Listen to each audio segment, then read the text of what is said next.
In this video, we walk through some of the ways you can look at a plan in order to check the values entered and that things are set up how you would like. The first thing we're going to do is in Dashboard, and we're going to scan down everything entered into the plan and check it against the fact find. So in this case, to do that, use the downward arrow whilst in the dashboard top left, and that expands everything that's in the plan. The colour of the person icon indicates the ownership. Hover over this icon to check the ownership for each item and also check it in the individual entry. Click on each entry to check things like the growth rates, the timings and withdrawal limits. For example, in their savings account, it's a growth rate of 1, there's no contributions, and there's no withdrawal limits. Now we will look at year view. It's a good habit to get into to come to year view each time you change something in the plan, and it's in year view you can check it set up how you would like. For example, if you set up a transfer from cash to investments, after you've done this, go to year view and check it's working as expected. The year view, if I click on it, is shown top right of the chart. You can click on year view or double click on a chart bar, and it reflects the details behind each year of the chart.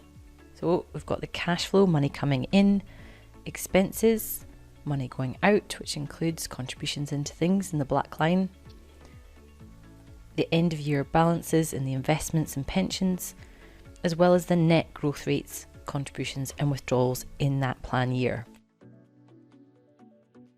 This is a good place to check the net growth is set up how you would like, and you can also see the property and any debts on the property in these tabs, as well as assumed taxes.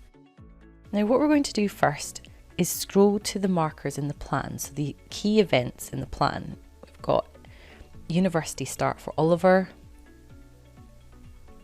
and university end at the same time as their retirement. So I'm going to scroll to this first event, and I'd expect to see in expenses the AdviserGo, as that's when they're funding the university for their son. If I scroll through these years, the AdviserGo stays in the plan, and then at university end it drops off. So that's looking as expected. You can also check for each year of the plan how much the AdviserGo will cost and whether or not it will inflate each year and by how much. And if we go now to new kitchen, you can see the expense in that year for the new kitchen.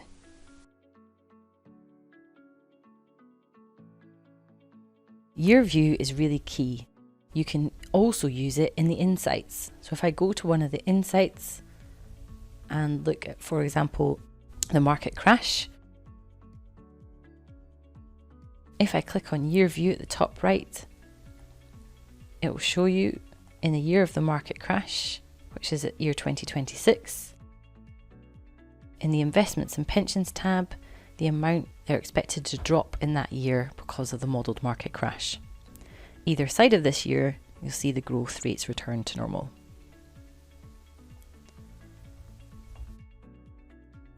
Another sense check when you're looking at a plan is to do a slow reveal of the income and assets coming into the plan. So go to Let's See Single Chart, click on the details in the cash flow, and it reveals all the income and assets in the plan.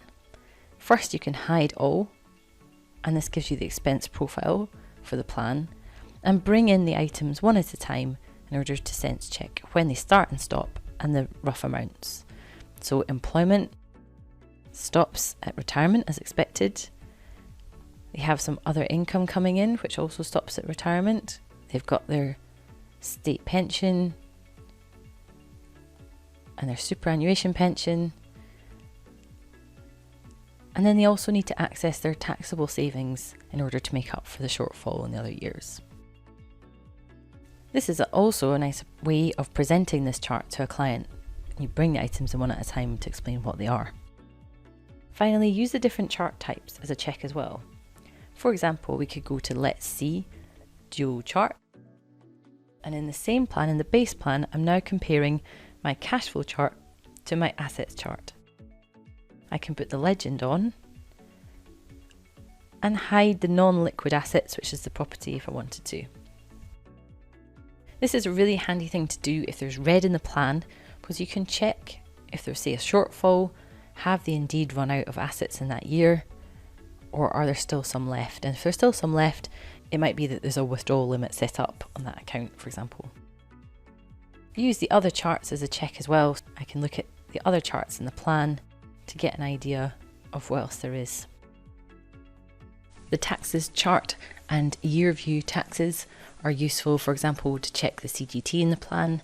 If it's looking quite high, go back and check the purchase values for the investments and the rental properties. As a takeaway, the first thing to do after checking all the values in the dashboard screen is go to year view so you can check the details behind each year of the chart. Thanks for listening.